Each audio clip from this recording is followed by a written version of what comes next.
نحمده ونصلي على رسوله الكريم اما بعد عن ابي هريره رضي الله تعالى عنه قال رسول الله صلى الله عليه وسلم لا تدخلون الجنة حتى تؤمنوا ولا تؤمنوا حتى تحابوا اولا ادلكم على شيء اذا فعلتموه تحاببتم افشوا السلام بينكم او كما قال علیہ الصلاۃ والتسلیم رواہ مسلم۔ اس روایت کے اندر آج کے درس حدیث کے اندر جو چیز ذکر کی جا رہی ہے وہ یہ ہے کہ سلام کو عام کیا جائے۔ حضرت ابو ہریرہ رضی اللہ تعالیٰ عنہ ارشاد فرماتے ہیں کہ پاک پیغمبر صلی اللہ علیہ وسلم نے ارشاد فرمایا کہ لا تدخلون الجنہ، تم جنت میں نہیں داخل ہو سکتے حتیٰ تؤمنوا، ایمان کے بغیر، یعنی ایمان کے بغیر تمہارا جنت میں داخل ہونا یہ ممکن نہیں۔ ولا تؤمنوا حتیٰ تحابوا، اور ایمان تمہارا تب تک قابل قبول نہیں جب تک کہ تم آپس میں ایک دوسرے سے محبت نہ کرو، کہ باہمی محبت ہوگی تو ایمان مکمل ہوگا۔ اولا ادلکم علی شیء اذا فعلتموہ، اور پھر خود ارشاد فرمایا کیا میں تمہیں ایسی چیز کی نشاندہی کر دوں، ایسی چیز تمہیں بتا دوں، ایسی چیز کی طرف رہنمائی کر دوں کہ اذا فعلتموہ، جب تم اس کو کرو تحاببتم، تو تم آپس میں محبت کرنے لگو گے، یعنی اس فعل کی وجہ سے، اس کام اور عمل کی وجہ سے تمہاری آپسی کی محبت یہ عام ہو جائے گی۔ فرمایا افشوا السلام بینکم، کہ سلام کو آپس میں درمیان کے اندر اپنے عام فرما دو، تب آپس میں تمہاری محبت قائم اور دائم ہو جائے گی۔ احادیث کے اندر بعض مقامات پر ایسے الفاظ ہوتے ہیں جیسے یہاں فرمایا کہ تم مومن نہیں ہوگے، تمہارا ایمان قابل قبول نہیں ہے محبت کے بغیر، اور بعض میں فرمایا کہ ایمان نہیں ہے۔ مختلف احادیث میں اس قسم کے الفاظ آتے رہتے ہیں۔ محدثین نے اس کی وضاحت میں یہ ذکر فرمایا کہ اس سے مراد کہ ایمان کامل نہیں ہے، ایمان کے اجزاء ہیں، ایمان کے اجزاء ہیں، کبھی بڑھتا ہے کبھی کم ہوتا ہے، اور یہ کامل اور مکمل تب کہ جب انسان اپنے جتنی چیزیں ذکر اس ایمان میں کرتی جائیں، آپ علیہ السلام کی زبانی یا قرآن پاک کی زبانی، آدمی ان پر عمل کرتا رہے، ان کو اپنی زندگی میں لائے تو ایمان ترقی کرتا رہتا ہے۔ تو ایمان کا ترقی کرنا یہ مراد ہے اس سے، اس کا یہ مطلب نہیں کہ ایمان کی سرے سے نفی نہیں کہ اگر یہ کام نہ ہوا تو آدمی مومن نہیں رہے گا، اس کا یہ مطلب نہیں۔ ہاں ہے کہ ایمان میں کمی آ گئی ہے، ترقی نہیں ہو رہی، تنزل ہی ہو رہی، اور کام کے اندر ترقی یہ کام کی اصل بنیاد ہے، اور اس طرح ہمیں اس چیز کی فکر بھی رکھنی چاہیے۔ اور دوسرے نمبر پر ایک بات عرض کریں کہ یہاں پر جو فرمایا کہ آپس میں محبت کیسے عام ہوگی، فرمایا محبت کی عموم کا جو ذریعہ اور طریقہ شریعت اسلامیہ نے ہمیں ذکر فرمایا ہے، ان میں سے ایک راستہ یہ ہے کہ افشوا السلام بینکم، تم آپس میں ایک دوسرے کے اوپر سلام پیش کریں۔ کہ ہم کوئی بھی جا رہے ہیں، آپ علیہ السلام کی سنت مبارکہ یہ تھی کہ آپ علیہ السلام اپنے ماتحتوں کو سلام کیا کرتے تھے۔ صحابہ کرام کو سلام کرنے میں آپ علیہ السلام پہل کرتے تھے۔ بازار سے گزرنا ہو، گلی سے گزرنا ہو، محلے سے گزرنا ہو، کسی علاقے میں جانا ہو، حج یا دوسرے اسفار پر جانا ہو، تو آپ علیہ السلام اپنے ماتحتوں کو، اپنے پیشواؤں کو خود آپ علیہ السلام سلام کیا کرتے تھے۔ اور جب آپ علیہ السلام سلام میں پہل کرتے، اور اس پر یہ مسئلہ بھی معلوم ہو جاتا ہے کہ سلام کرنا سنت ہے، البتہ جواب دینا واجب ہے۔ اب سلام کرنے میں پہل کرنا، فرمایا یہ افضل ہے کہ آدمی سلام کرے بنسبت جواب دینے کی۔ کہ آدمی جب کہتا ہے السلام علیکم، مطلب یہ ہے میرے بھائی تو میری طرف سے سلامتی میں ہے، میری طرف سے امن میں ہے، مجھ سے تجھے کوئی نقصان نہیں پہنچے گا، لہذا تمہیں پریشان ہونے کی ضرورت نہیں۔ تو اب جو ہم نے قولی بات اس کو کہی ہے کہ آپ کو میری طرف سے پریشانی نہیں، اس کی مجھے اور آپ کو فکر کرنی چاہیے کہ حقیقت کے اندر بھی ہم اس کو پریشان نہ کریں، تبھی آپس میں محبتیں بڑھے گی، تبھی آپس میں التفات بڑھے گا، تبھی آپس کے دل کے اندر جو دوریاں ہیں وہ ہماری دوریاں دور ہو جائیں گی۔ وگرنہ پھر زبانی تو میں سلام کر دوں گا لیکن دل میں نفرت ہوگی، کہ زبان سے تو رام رام ہے، دل میں بغل میں چھری، زبان پر رام رام والے بات ہو جائے گی کہ میں موقع کی تلاش میں رہوں گا کہ کب میں اس کو نقصان پہنچاؤں۔ تو لہذا سلامتی یہ دعا کرنا، السلام کہنا، سلام پیش کرنا، یہ بہت افضل عمل ہے، اس کو ہمیں اپنی عادت بنانی چاہیے۔ اور آپ علیہ السلام کی ایک حدیث میں آپ نے فرمایا کہ تم کیا نام ہے، آپ علیہ السلام کا ارشاد ہے کہ تم سلامتی کو عام کرو، واطعموا افشوا السلام، سلام کو عام کرو، واطعموا الطعام، اور بھوکے کو کھانا کھلاؤ۔ اور تیسرے نمبر پر فرمایا وصلوا باللیل والناس نیام، راتوں کو نماز پڑھو، یعنی تہجد کی نماز کی ادائیگی کی فکر کرو، لوگ سوئے ہوئے ہوں اور تم اپنے رب کے حضور پیش ہو اپنی دلی مرادیں پانے کے لیے اور اپنے رب کی رضا کے لیے اور جنت کے حصول کے لیے، تم ہاتھ اٹھا کر اس کے سامنے گڑ گڑا رہے ہو۔ فرمایا تدخلوا فی الجنت بالسلام، یہ 3 کام تم کر لو، جنت میں داخلہ تمہارے لیے سلامتی کے ساتھ، یعنی امن اور سکون سے تم جنت میں داخل ہو جاؤ۔ تو آپ علیہ السلام کے یہ اعمال، آپ علیہ السلام کے یہ فرامین، کس وجہ سے کہ ایک مسلمان ایمان لانے کے بعد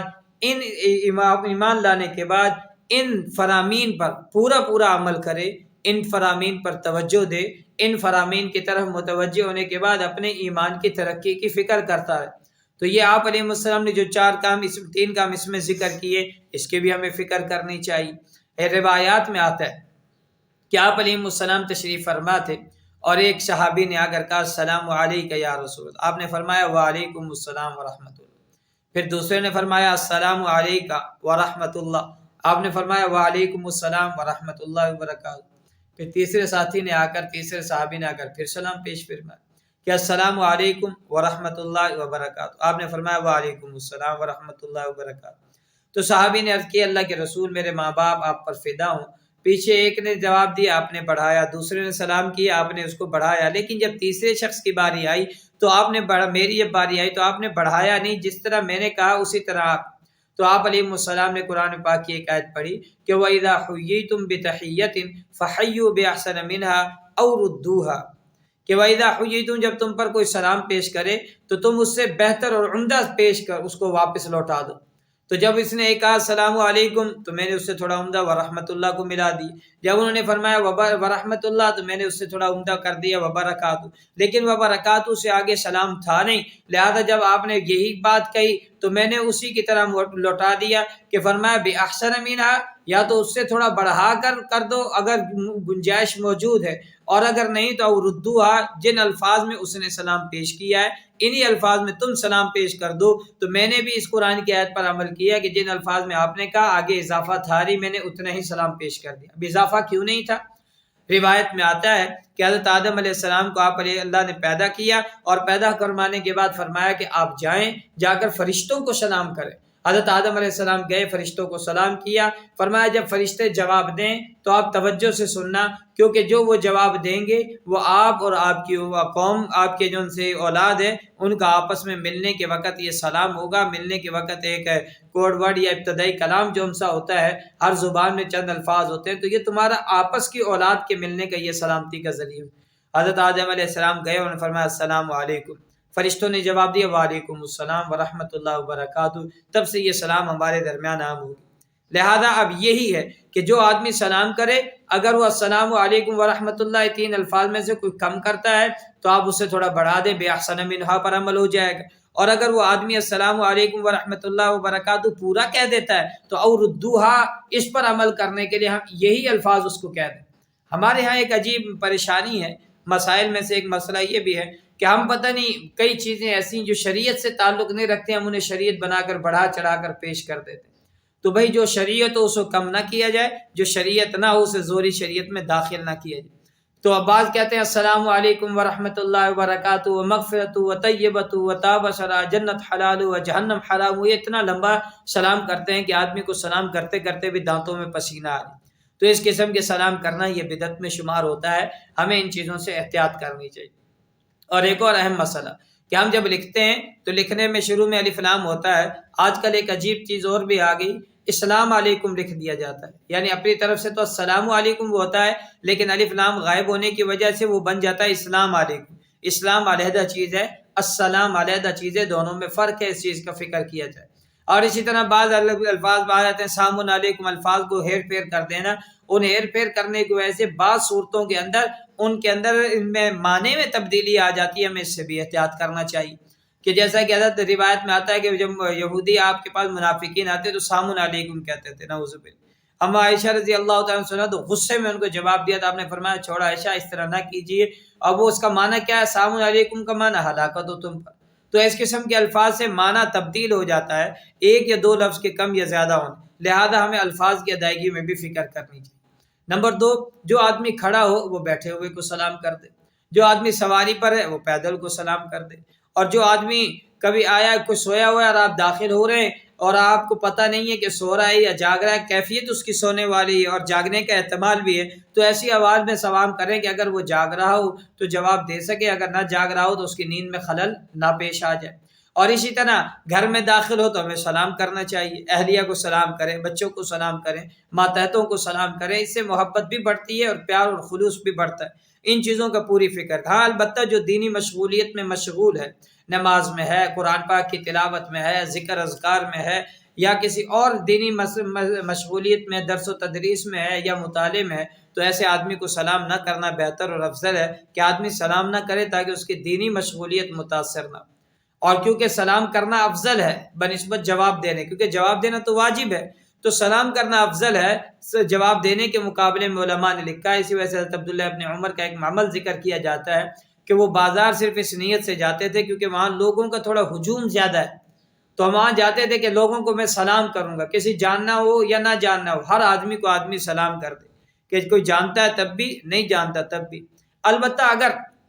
کوئی شخص نے اس کو سلام بھیجا ہے اور وہ خود یہاں پر موجود نہیں ہے اور کسی کے ساتھ ہاتھ کے ذریعے ہاتھ کے پر سلام آیا، فلاں آدمی نے آ کر بتا دیا بھی فلاں نے تجھے سلام کہا ہے، تو اس کا جواب کیا ہے کہ آدمی اس کو جواب دے علیک و علیہ السلام، علیہ کا یعنی تجھ پر بھی تو سلام لانے کا ذریعہ بنا، اور جس نے بھیجا وہ علیہ السلام، اس کے اوپر بھی سلامتی اللہ تبارک و تعالی نازل فرمائے۔ اور اگر کسی بے دین یا بدعت یا ایسا آدمی جس کو سلام کرنا منع ہے شریعت کے اندر، مثال کافر ہے، ملحد ہے، زندیق ہے، مرتد ہے، تو ایسا آدمی اگر سلام کر دے یا مجبوری میں ان کو کوئی الفاظ جواب میں دینے پڑ جائیں، تو آدمی صرف یہ کہہ دے وہ علیکم، یا یوں کہہ دے وہ علی من اتبع الہدی، السلام علی من اتبع الہدی، کہ سلامتی اس پر ہو جو ہدایت کی پیروی کرنے والا۔ یہ چند مسائل تھے اور چند فضائل تھے سلام کے متعلق۔ سب سے بڑی فضیلت یہی ہے کہ آدمی جب سلام کو عام کرے گا، اللہ ہمارے دلوں کے اندر محبتیں پیدا فرما دیں گے۔ اللہ تبارک و تعالی سے دعا ہے کہ اللہ ہمیں عمل کرنے کی توفیق نصیب فرمائے۔ سبحانک اللہم و بحمدک، اشہد ان لا الہ الا انت، واستغفرک واتوب الیک۔